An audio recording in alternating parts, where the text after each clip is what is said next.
Hello दोस्तों, good morning guys. Welcome back to my new blog. और आज फिर से एक नए ब्लॉग में आप सभी का स्वागत है। दोस्तों, मेरा नाम है मोहम्मद आसिफ और आज हम बात करने वाले हैं जूम कार।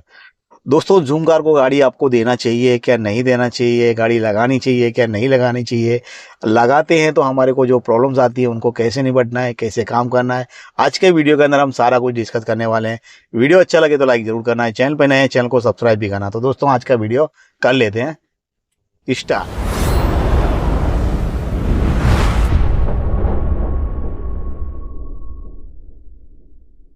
तो दोस्तों, मैं आपको बता दूं, यहाँ पर जूम कार को रिलेटेड मैंने 2 महीने पहले एक वीडियो बनाई थी। उसके ऊपर बहुत ज़्यादा कमेंट भी थे और पिछली टाइम से भी मेरे पास कई सारे कमेंट आए और मैं इसको लेकर के काफ़ी दिन से ये सोच रहा था कि इसके ऊपर एक और वीडियो बनाया जाए ताकि लोगों को जो भी कन्फ्यूजन हो रहे हैं उसको क्या फाइनली क्लियर किया जाए। तो आज के वीडियो के अंदर मैं आपको फाइनली चीज़ बता दूं, जो भी आपके ज़्यादातर जो भी कमेंट आते हैं वो रहते हैं कि जिन्होंने गाड़ियां ऑलरेडी दे रखी हैं उनमें काम किया हुआ है, तो उनका ज़्यादातर यही कहना होता है कि इसके अंदर गाड़ी आपको नहीं देनी चाहिए। गाड़ी बहुत ज़्यादा ख़राब हो जाती है, गाड़ी नीट एंड क्लीन नहीं रहती है, गंदी हो जाती है, जैसा भी वैसा सारी चीज़ें आपको ये चीज़ बहुत सारे कमेंट में आपको देखने को भी मिलेगी। और पिछली वाली वीडियो में आपने नहीं देखी हो तो वो भी देख लेना और उसके कमेंट सेक्शन में कमेंट जाके चेक भी कर लेना। और इस टाइप के बहुत सारे कमेंट भी रहते हैं कि हमें हमारी गाड़ी को देना चाहिए। और इस टाइप की गाड़ी अगर पैसे कमाना है प्राइवेट गाड़ी से, देखो बहुत सारे कमेंट ऐसे भी मिलेंगे जो प्राइवेट गाड़ी है ऊपर से पैसे भी कमाना है और ऊपर से एहसान भी रखना है कि ये नहीं वो नहीं, दुनिया भर के नखरे भी करना है। तो ये भी बात सही है। और ये ज़्यादातर कमेंट ऐसे भी रहते हैं जो कि प्राइवेट गाड़ी है हमारी, गाड़ी पे चालान आएगा वो कौन भरेगा, गाड़ी का एक्सीडेंट हो गया उसको कौन करेगा, गाड़ी में स्क्रैच वगैरह हो गए उसको कौन करेगा, गाड़ी गंदी होगी उसको कौन करेगा। तो ये भी बहुत सारे कमेंट है। तो सिंपल तरीके से मैं आज की वीडियो के अंदर आपको बता दूं, देखो गाड़ी आपकी है, पैसे आपको कमाना है। आप किसी रेस्टोरेंट में बहुत सारे दोस्त मिलकर आपकी फैमिली के साथ रेस्टोरेंट में खाना खाने जाते हैं, टेबल पे जाते हैं, टेबल पे बैठने के बाद जो भी खाना ऑर्डर करते हैं आप खा के पूरी टेबल नॉर्मल तरीके से बहुत अच्छी होती है। जब आप बैठते हैं तो बहुत नीट और क्लीन होती है। उसके बाद खाना खाने के बाद आप बिल पे करके बाहर निकलते हैं, तब आपने कभी अपनी टेबल पे नज़र किया है कि जैसे हम बैठे थे तब टेबल वैसी थी कि हम जब खाना खाने के बाद टेबल को छोड़ा, पेमेंट करने के बाद हमने टेबल के ऊपर नज़र की तो कि टेबल कैसी है। तो एग्जैक्टली वही चीज़ होती है आपके साथ भी। आप जब दूसरे के पास जा रहे हैं तब आप उस टेबल पे नज़र नहीं कर रहे हैं, आप जैसे खाया वैसे कुछ छोड़ के चले आए, जैसा भी नॉर्मल था, पानी गिराया आपने, कुछ भी खाना वाना जो भी था, टेबल गंदा, एक सिंपल तरीके से आपने टेबल को गंदा करके चले आए। उसका पेमेंट था, उसने आपको, आपने जो भी खाया उसका पेमेंट आपने क्लियर करके आपने जो भी पेमेंट था उसका दे दिया और आप रेस्टोरेंट से बाहर आ गए। तो ठीक एग्जैक्टली आप यही चीज़ समझ लीजिए, आपने अपनी गाड़ी को पैसे कमाने के लिए दिया तो नेट ऑन क्लीन गाड़ी हो गई, गंदी हो गई तो आपको कौन करेगा, वो आपको ही करनी है। या फिर टर्म एंड कंडीशन जो भी आप गाड़ी दे रहे हैं वहाँ पर आपको चेक कर लेना है कि हमारी गाड़ी को जो गंदी हो रही है उसको कौन करके देगा, कंपनी करके देगी कि हम करेंगे। हमारी गाड़ी का अगर एक्सीडेंट हो रहा है तो कंपनी करके देगी कि गाड़ी का जो इंश्योरेंस पॉलिसी है उसके अंदर कवर होगा। गाड़ी में स्क्रैच वगैरह कुछ भी पड़ते हैं उसको कंपनी करके देगी, हम करेंगे। गाड़ी के अंदर जो भी चालान आते हैं कंपनी करके देगी कि हम करेंगे। ये सारी चीज़ें आपको कहाँ मिलेंगी, जो भी जूम कार की वेबसाइट है, आप जूम कार यूज़ करोगे, वहाँ पर होस्ट करोगे, फील करोगे, सारी चीज़ें वहाँ पर आपको सारी चीज़ें टर्म एंड कंडीशन में मिल जाएंगी। अगर आपको एग्जांपल समझ में नहीं आया तो मैं आपको दोबारा से रिप्लाई कर दूँ। बहुत सारे सेल्फ काउंटर होते हैं, सेल्फ काउंटर जो कि सेल्फ सर्विस देते हैं। उनकी सर्विस कैसी होती है, आपको अपना ऑर्डर देना है, पेमेंट देना है और जो भी ऑर्डर दिया है आपने खुद जाके लेना है। क्या सेल्फ काउंटर आपने कभी देखा होगा कि सेल्फ काउंटर जहाँ पे लिखा हुआ है सेल्फ सर्विस प्रोवाइड है, वहाँ पर वो बंदा कभी आपके टेबल पे आकर कोई भी चीज़ आपको सेल्फ किया, कोई भी कभी भी सेल्फ नहीं करेगा। क्यों नहीं करेगा, क्योंकि उसके टर्म एंड कंडीशन वही है कि आपको सेल्फ सर्विस मिलेगी। आपको चाहिए तो ले लीजिए, नहीं चाहिए तो आप लेट गो हो जाइए, जा सकते हैं, क्योंकि उसकी टर्म एंड कंडीशन है। ये बहुत इंपॉर्टेंट चीज़ होती है, मानना चाहिए, आपको समझना चाहिए। टर्म एंड कंडीशन किसी भी चीज़ की पॉलिसी होती है और उसको पॉलिसी को समझना और उसके बारे में सोचना इम्पोर्टेंट टॉपिक होता है। अगर आपको इसको समझेंगे, सोचेंगे तो कमेंट करना, किसी से पूछना, 4 जगह से, एक उसको पूछा, दूसरे को पूछा, तीसरे को पूछा, 4 जन का पूछा, वो सब पूछने की ज़रूरत नहीं पड़ेगी। सामने आपको पूरी फॉर्मेलिटीज वहाँ पर आपको मिल जाती है। प्राइवेट गाड़ी से पैसे भी कमाना है और दुनिया भर के बारे में सोचना भी है। देखो, पहली चीज़ होती है प्राइवेट गाड़ी आपके सर्विस यूज़ करने के लिए, आपकी खुद की पर्सनल यूज़ करने के लिए। प्राइवेट गाड़ी से आप बिजनेस नहीं कर सकते। पहला तरीका। अगर आप करना भी चाह रहे हैं कायदेसर रूल्स के मुताबिक, आप ट्रैफिक रूल्स कानून के अंदर दायरे के अंदर आप पैसे भी कमाना चाह रहे हैं, अच्छे से ड्राइवर नहीं रखना है, सैलरी नहीं देनी है, गाड़ी को कॉमर्शियल नहीं कराना है, तो आपके लिए एक जूम कार प्लेटफॉर्म है। अगर आप पैसे कमाना चाह रहे हैं प्राइवेट गाड़ी से, वो भी कायदेसर रूल्स के मुताबिक, ट्रैफिक एंड रूल्स जितने भी कायदे कानून होते हैं उसके अंडर रहकर आपकी प्राइवेट गाड़ी से पैसे कमाने का आपको एक मौका मिल रहा है। बाकी कायदे कर की अगर बात करूं तो आपकी प्राइवेट गाड़ी कॉमर्शियल में यूज़ नहीं होगी। अगर होती भी है, कभी कुछ हादसा होता है तो जितने कमाई नहीं, जितने की गाड़ी नहीं, उससे ज़्यादा देना पड़ता है और ज़िंदगी भर उसका केस चलता है, वो एक अलग। तो आपको एक ऐसा प्लेटफॉर्म मिला था जिसके भी मेरे पास बहुत ज़्यादा कमेंट आता है। आज भी मेरे पास एक कॉल्स आया भाई का कि भाई मेरे पास प्राइवेट गाड़ी है, सवारी में लगाना है, लग जाएगी। मैंने बोला नहीं, क्योंकि प्राइवेट गाड़ी कॉमर्शियल में आप किसी भी वेबसाइट पे या फिर ओला उबर के किसी भी प्लेटफॉर्म पे आप यूज़ नहीं कर सकते। प्राइवेट गाड़ी आपको अपनी पर्सनल यूज़ करने के लिए होती है, बिजनेस करने के लिए नहीं होती है, पैसे कमाने के लिए नहीं होती है। जो कर रहे हैं उनको करने दीजिए, वो कायदेसर के बाहर कर रहे हैं, कायदे कानून के बाहर जाके कानून की धज्जियाँ उड़ा रहे हैं, उसके बाद ज़्यादा काम कर रहे हैं। तो आप भी चाहते हैं, आपको एक प्लेटफॉर्म मिल रहा है, आपको ड्राइवर नहीं रखना है, कुछ करना नहीं है, जब चाहे तब मर्जी, आपकी जब मर्जी हो, एक हफ्ते वीकली में आपको कहीं टूर प्लान करना है तब आप अनलिस्टेड कर सकते हैं। और जब आपको गाड़ी किसी को रेंट पे देनी है, आपके यहाँ पर सर्विस बहुत अच्छी है, गाड़ी के ऊपर सारा कुछ डिपेंड होता है, आपकी गाड़ी कौन सी है, कैसी है, कितनी पुरानी है, कितनी नई है, कैसी कंडीशन की गाड़ी है, कस्टमर की डिमांड उस पर ज़्यादा है क्या नहीं है, उसके हिसाब से आपको फॉर्मेलिटी के हिसाब से आपको पैसे मिलते हैं। ठीक है, बहुत सारे लोगों की EMI होती है, गाड़ी ले लेते हैं शौक में, उसको यूज़ नहीं कर पाते हैं। अब यहाँ पर बहुत सारे लोगों की ये भी क्वेश्चन होंगे, यार मेरी गाड़ी 10 लाख रुपए की है, तो गाड़ी गंदी हो गई, स्क्रैच हो गए, बम्पर टूट गया, ये कौन करेगा। तो भाई जो ओला उबर में जो गाड़ियाँ चलती हैं ना, वो भी आपकी 2 लाख से लेकर के 20 लाख तक की गाड़ियाँ ओला उबर में लोग ड्राइव करते हैं। या तो वो कार ओनर होगा या तो फिर उसका ड्राइवर गाड़ी ड्राइव कर रहा होगा, क्योंकि ऑलरेडी वो कॉमर्शियल है, तो किसी भी प्लेटफॉर्म पे जा करके वो काम करके पैसे कमा के दे सकती है। क्यों? क्योंकि वो कॉमर्शियल गाड़ी है, आपकी प्राइवेट गाड़ी है। पैसे की बात सेम टू सेम वैसे ही होती है। कॉमर्शियल में आपको पैसे ज़्यादा देने पड़ते हैं, प्राइवेट में आपको पैसे कम देने पड़ते हैं। परमिट वगैरह, इंश्योरेंस पॉलिसी, वो सारी चीज़ें कॉस्टली आती हैं प्राइवेट से। अगेन अगर कंपैरिजन करते हैं तो इसके लिए कॉमर्शियल पहले, बाद में प्राइवेट। प्राइवेट की वैल्यू उतनी है जितनी कि आपको पर्सनल में यूज़ करने के लिए। कॉमर्शियल की वैल्यू इतनी है कि जब भी खड़ी है यूज की भी अपने पर्सनल में भी यूज़ कर सकते हो और कॉमर्शियल गाड़ी को बिजनेस करने के लिए भी यूज कर सकते हो।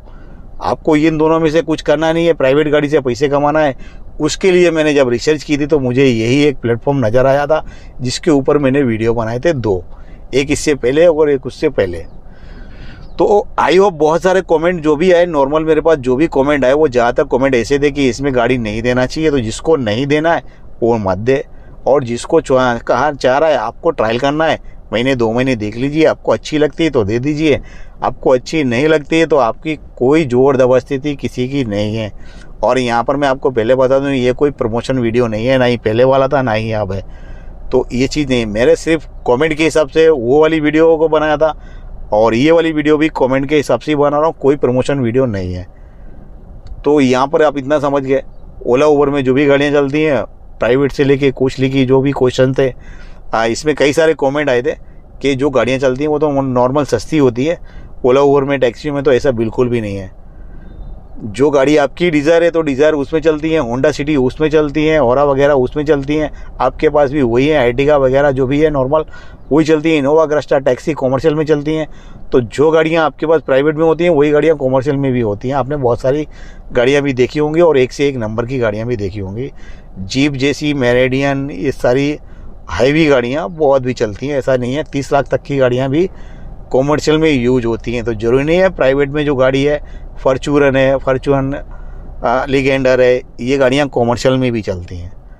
तो ये गाड़ियाँ प्राइवेट भी होती हैं, प्राइस वही होती है जो आपने प्राइवेट में परचेज़ की, और वही गाड़ी कॉमर्शियल में जाके महंगी हो जाती है।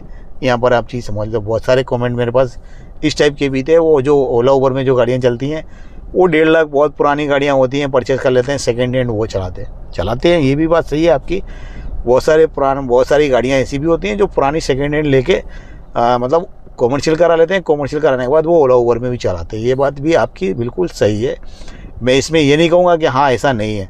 लेकिन कुछ गाड़ियाँ ऐसी होती हैं जो बिल्कुल नई पेटी पे कंपनी से उतारी जाती हैं, जैसे कि मेरी गाड़ी है, मैंने टॉप मॉडल ही लिया है। आप देख सकते हैं जो भी टॉप मॉडल है यहाँ पर इसी से अंदाज़ा लगा सकते हैं पीछे अमरेस्ट से। तो ये चीज़ है ना, गाड़ी कोई भी प्राइस की हो, ज़रूरी नहीं है, वो बंदे के ऊपर डिपेंड करती है कि उसको कौन सी लेनी चाहिए, कौन सी नहीं लेनी चाहिए, किस हिसाब से उसको मैनेज करना है। तो आई होप बहुत सारी चीज़ें आप समझ गए होगे, कहीं पर भी कन्फ्यूजन होता है। जिस तरीके से ना ओला उबर में जो लोग गाड़ियाँ चलाते हैं उनकी भी स्क्रैच पड़ते हैं, उनके भी एक्सीडेंट होते हैं, उनके भी चालान आते हैं। तो आपके जो चालान वाले क्वेश्चन थे तो वो मैंने आपको रेस्टोरेंट वाला एग्जाम्पल करके बता दिया, वो आप समझ गए होगे। अगर आप प्राइवेट गाड़ी से पैसे कमा रहे हैं और सोच रहे हैं, यहाँ पर आपकी सोचने की वो बात है, तो मैं आपको बता दूँ, यहाँ पर सबसे पहले मैं एक स्क्रीन लगा रहा हूँ। 4.4 की रेटिंग है जूम कार होस्ट एप्लीकेशन, जो कि लोग यूज़ करते हैं जिनकी गाड़ियाँ ऑलरेडी लगी हुई हैं। 4.4 की रेटिंग है, 5 लाख प्लस डाउनलोडिंग है। तो आप इस चीज़ से अंदाज़ा लगा सकते हैं, आज की तारीख में 5 लाख प्लस डाउनलोडिंग है, जो लोग यूज़ कर रहे हैं, जिनकी गाड़ियाँ लगी हुई हैं, उस एप्लीकेशन को एक्टिव है, और 4.4 की रेटिंग है। तो 4.4 की रेटिंग कोई कम नहीं है, बहुत अच्छी रेटिंग है, यहाँ पर भी अंदाज़ा लगा सकते हैं। तो जो कुछ लोगों के साथ जो भी कुछ नॉर्मल होता है, गलत भी होता है, गाड़ी की एक्सीडेंट भी होता है, फुल डैमेज भी होती है, ये चीज़ आप नहीं जानिए, जान लीजिए। गाड़ी चलेगी रोड पे, कुछ भी हो सकता है आपकी गाड़ी का, ये कोई ठिकाना नहीं है कि आपको परफेक्टली, कंपनी को भी नहीं है कोई कस्टमर लेके जा रहा है कहीं भी कुछ हो जाए। गाड़ियों का एक्सीडेंट भी होता है, गाड़ियों का चालान भी होता है, गाड़ियों को स्क्रैच भी पड़ते हैं, और गाड़ियाँ फुल डैमेज भी हो जाती हैं। ऐसी बहुत सारी गाड़ियों के केसेस हैं ऑलरेडी, मतलब हुआ है ऐसा जूम कार के अंदर, जो लोगों ने ड्राइव किए हैं, और बहुत अच्छी अच्छी गाड़ियाँ। और मैं आपको बता दूं, जूम कार के अंदर नॉर्मल कोई गाड़ियाँ, आप समझ रहे हो बहुत सस्ती सस्ती गाड़ियाँ ड्राइव होती हों, छोटी गाड़ी से लेकर के बड़ी गाड़ियाँ भी तो लोग रेंट पे जूम कार होस्ट को दे देते हैं, क्योंकि वो घर पे पड़ी रहती है, वहाँ पे चलेंगी तो थोड़े बहुत पैसे कवर करके तो लाएंगे। आप भी चाहते हैं अगर पैसे कमाना है, नहीं चाहते हैं तो आपकी कोई जूम कार आपके पास नहीं आ रही है कि आपको देना है नहीं देना है, वो आपको खुद डिसाइड करना है। आज भी मेरे पास एक कमेंट आया था, उसमें पे आपको लगा दूंगा, अगर लगाया तो मैंने इसके अंदर भी लिखा था, मुझे पूछा था कि आप मतलब जूम कार के अंदर गाड़ी देना चाहिए, आपका क्या कहना है, देना चाहिए क्या नहीं देना चाहिए। तो गाड़ी आपकी है, चॉइस आपकी, डिपेंड आप पे करती है कि आपको देना है क्या नहीं देना है। ये सारी चीज़ें आपको खुद सोचनी है और आपको खुद समझना है। आप कहाँ हैं, कौन सी सिटी से बिलोंग करते हैं, आपके यहाँ पर जूम कार की कैसी सर्विस है। मैंने तो आपको देखा नहीं और मुझे आपने नहीं देखा, तो आपने वीडियो में सुना और मैंने आपको सुनाया। तो ये चीज़ होती है, आपको खुद उस चीज़ के बारे में परखना है, उसको देखना है, उसकी टर्म एंड कंडीशन को चेक करना है कि हमको अरे लाइक सही है क्या नहीं है, कि हम इसको अपनी गाड़ी दे सकते हैं क्या नहीं दे सकते हैं।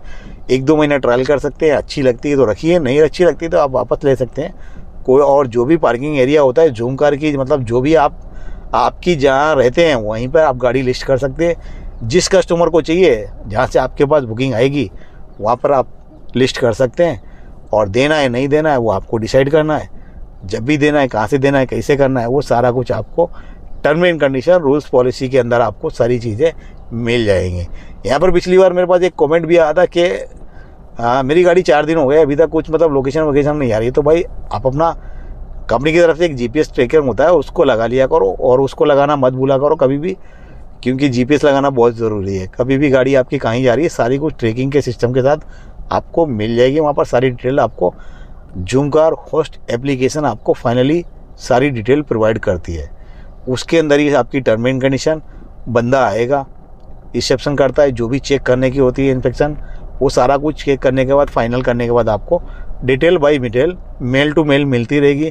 कंपनी का ऑफिस कहाँ है, कहाँ से हैंडल करते हैं, वो सब अलग अलग होता है। उनका पार्किंग एरिया, नॉर्मल एरिया, जो भी जहाँ से चीज़ें होती हैं। तो बहुत सारी गाड़ियाँ एक्सीडेंट में ख़त्म भी हो चुकी है, और बहुत सारी गाड़ियाँ अभी तक गैरेज में पड़ी भी हैं। हर बंदे की अलग अलग सोच होती है, समझने का तरीका अलग अलग होता है, उस पर काम करने का तरीका अलग अलग होता है। जो रेंट पे गाड़ियाँ लेते हैं उनके भी बहुत सारे कमेंट होंगे कि गाड़ी बहुत गंदी है, बहुत अच्छी नहीं है, गाड़ी में बहुत मतलब आवाज़ आ रही है, वॉइस आ रही है, ये नॉइज़ आ रही है, वो आ रही है। तो उनके भी आप कमेंट चेक करने आएंगे तो वो आपकी गाड़ी की भी कमी बहुत सारी निकालते हैं, जो कि होस्ट वालों की गाड़ियाँ होती हैं। तो वो चीज़ भी आपको देखना है कि आपकी गाड़ी पहले कैसी थी, नॉर्मल इंजन वॉइस वगैरह वो आती थी कि नहीं आती थी।